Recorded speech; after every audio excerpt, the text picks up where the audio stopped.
Halo semua, ketemu lagi dengan aku Lia. Aku mau nanya dulu nih, kalian pada tahu nggak sih gimana cara ngecek izin BPOM pada produk kecantikan kalian? Nah, kalau misalnya kalian belum tahu, aku mau kasih tahu nih di sini ya. Nah, BPOM itu sendiri apa sih? BPOM itu kepanjangan adalah Badan Pengawas Obat dan Makanan. Jadi, obat-obatan dan juga makanan yang ada di Indonesia, yang diedarkan di Indonesia ini, semuanya harus dicek dan diawasi oleh BPOM ini. Nah, sekarang kita kan ngomongin tentang kosmetik ya, baik itu makeup maupun juga skincare. Nah, ini kan udah banyak banget yang beredar di Indonesia. Kalian sering mikir nggak sih kalau misalnya produk yang kita pakai itu sebenarnya udah ada izinnya apa belum? Karena seharusnya kosmetik yang beredar di Indonesia itu harusnya sudah melalui Badan BPOM, jadi ada izin untuk mengedarkannya. Nah, sedangkan ternyata di luar sana tuh banyak produk-produk palsu, produk-produk yang abal-abal, pokoknya produk-produk yang berbahaya karena ya memang tidak diawasi melalui BPOM ini. Terus kan industri kosmetik ini lagi berkembang banget. Nah, terkadang hal ini tuh dimanfaatin sama orang-orang yang tidak bertanggung jawab. Jadi mereka bikin kayak produk palsu atau bikin produk abal-abal yang menjanjikan sesuatu yang instan, bahkan atau juga ada iklan-iklan yang menyesatkan. Nah, ini semua ini sebenarnya tuh diperhatikan oleh BPOM gitu. Makanya kalau menurut aku sebaiknya kita menggunakan produk-produk yang memang sudah mendapatkan izin edar dari BPOM. Nah, di video kali ini aku akan kasih tahu gimana cara ngeceknya. Dan juga ada beberapa ketentuan dari BPOM untuk mengenali produk ini tuh sudah sesuai dengan syarat yang di BPOM berikan atau enggak. Nah, ini aku dapetin dari waktu itu aku pernah ikut kayak semacam seminar yang diadakan oleh BPOM. Jadi aku pengen share juga ke teman-teman semua supaya informasinya tuh nggak berhenti di aku aja, tapi buat kalian juga. Jadi BPOM menyebutnya adalah cek klik. Klik itu adalah K kemasan, L label, I izin edar, K kadaluarsa. Nah, kita bahas satu-satu ya. Yang pertama adalah kemasan. Jadi di sini kita cek apakah dikemas secara baik. Terus warnanya bagaimana, aneh enggak, baunya aneh enggak, konsistensi produknya baik apa enggak dan merata apa enggak. Terus ada labelnya enggak, labelnya tuh kayak luntur kah, atau terpisah kah, atau yang enggak kelihatan kah. Nah, itu kalian harus lihat. Itu dari segi kemasan. Nah, sekarang tentang label.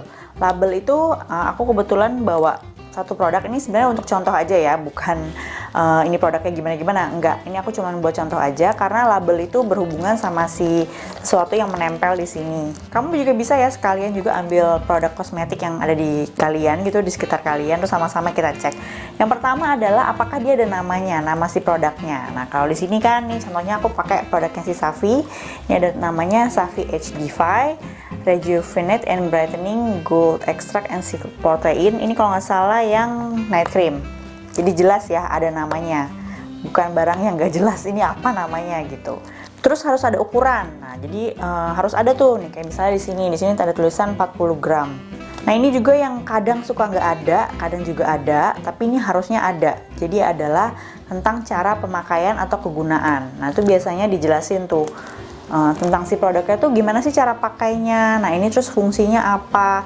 Jadi jelas ini produknya tuh produk apa. Dan juga harus ada komposisi atau ingredients. Jadi biasanya di belakang tuh ada tulisan juga yang biasanya kita agak-agak nggak ngerti gitu ya sebenarnya apa, tapi itu sebenarnya harus penting ditulis. Jadi menurut BPOM itu adalah salah satu syarat yang harus ada di dalam suatu kemasan produk kosmetik atau kecantikan. Terus kalau misalnya ada peringatan atau perhatian yang harus ditulis, misalnya entah dia ada indikasi apa atau apa, itu juga harus ditulis di sini. Terus harus ada juga nomor notifikasi. Nomor notifikasi itu apa sih?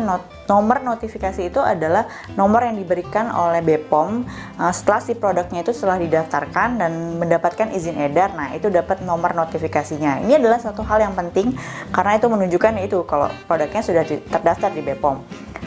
Ini kita bisa cari, dia biasanya tuh ada kayak kode-kode gitu. Biasanya dia dekat-dekat sama alamat pabrik gitu atau si distributor atau si pemiliknya.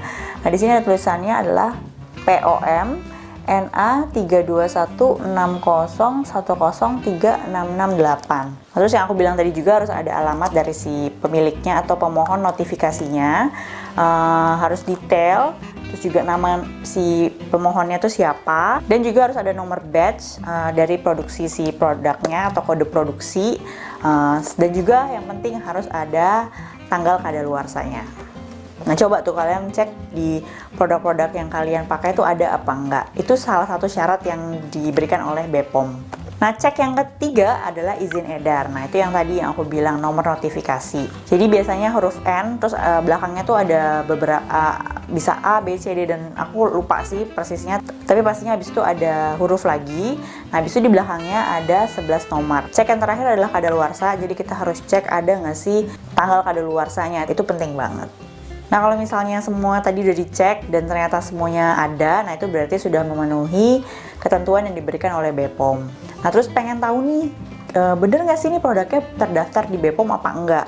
Nah, ada caranya, ada 2 cara yang bisa kita coba. Yang pertama adalah menggunakan website.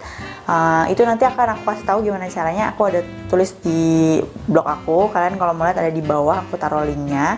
Yang kedua ini aku mau jelasin, yaitu menggunakan aplikasi yang ada di handphone. Jadi aku udah bawa handphone nih. Ini aku kebetulan udah aku install. Jadi namanya adalah Cek BPOM. Jadi kalian cari aja di apa sih namanya, Google Play, atau kalau Apple tuh apa ya? Aku lupa gitu. Nah, pokoknya kalian cari aja. Nah, itu ada namanya Cek BPOM. Nah, di sini ada 3 tempat gitu, ada 3 line gitu. Yang pertama ini tuh kayak kita mau cek tentang semua produknya, atau produk-produk yang terregistrasi aja, atau misalnya ada produk yang dibatalkan. Tapi kalau aku sih biasanya langsung klik yang semua produk aja. Terus yang kedua, ini kita bisa pilih kita mau carinya tuh berdasarkan apa? Berdasarkan nomor registrasi kah, atau nama produknya kah, atau nama produsennya kah? Nah, kalian bisa lihat aja.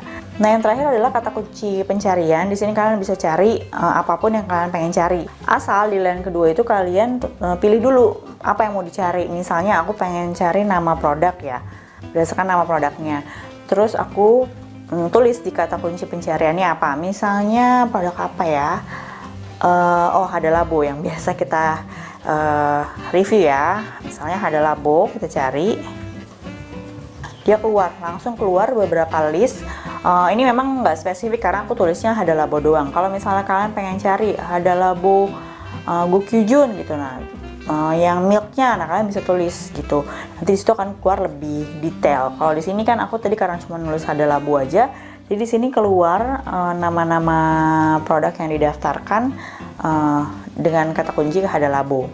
Di sini nanti akan kelihatan informasi tentang produknya, jadi nama produk, terus juga gramnya atau ukuran si produknya, terus nanti ada juga siapa sih yang mendaftarkannya, dan juga ini diproduksinya oleh siapa. Nanti biasanya kalau misalnya ada yang udah nggak berlaku atau udah expired tuh kan ada tulisannya, jadi tidak berlaku gitu, atau ada informasi nih dicabut atas permohonan perusahaan. Jadi misalnya ada yang expired tuh kita juga jadi tahu gitu.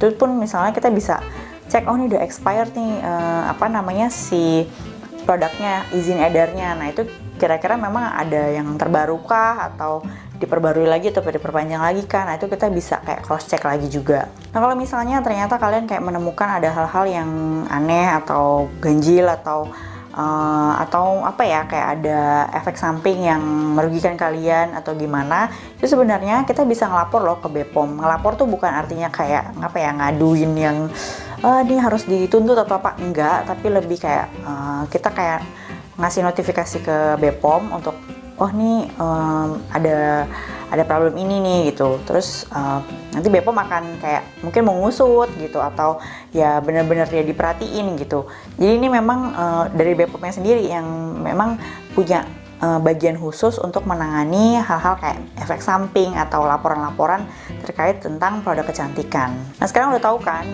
gimana cara ngecek nomor notifikasi atau nomor izin edar dari BPOM untuk produk-produk kecantikan kita. Nah, terus juga kalau misalnya mau beli produk, aku saranin sih sebenarnya beli produk di tempat-tempat yang terpercaya. Misalnya kayak ke supermarket, atau yang minimarket, atau yang drugstore yang udah kita tahu gitu, yang udah jelas.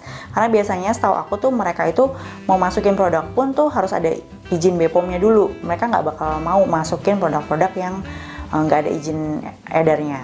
Dan kalau misalnya belanja di e-commerce gitu atau online, aku saranin juga sebaiknya beli di tempat-tempat yang benar-benar official atau ditunjuk langsung sama si official brandnya. Udah, kira-kira itu aja yang bisa aku sampaikan tentang si Bepom ini. Semoga jadi paham, jadi tahu, ada ilmu baru, dan aku harap juga teman-teman bisa menggunakan produk kecantikan yang memang benar-benar jelas dan pasti gitu. Jadi jangan mudah tertipu sama iming-iming atau produk-produk yang instan, itu nggak perlu. Jadi ya harus benar-benar diperhatikan ya keamanannya. Ya, sekian itu aja dari aku. Jangan lupa like, comment, dan subscribe karena di setiap minggunya aku ada video yang baru. Terima kasih yang udah nonton dari awal sampai akhir. Kita ketemu lagi di video selanjutnya. Bye!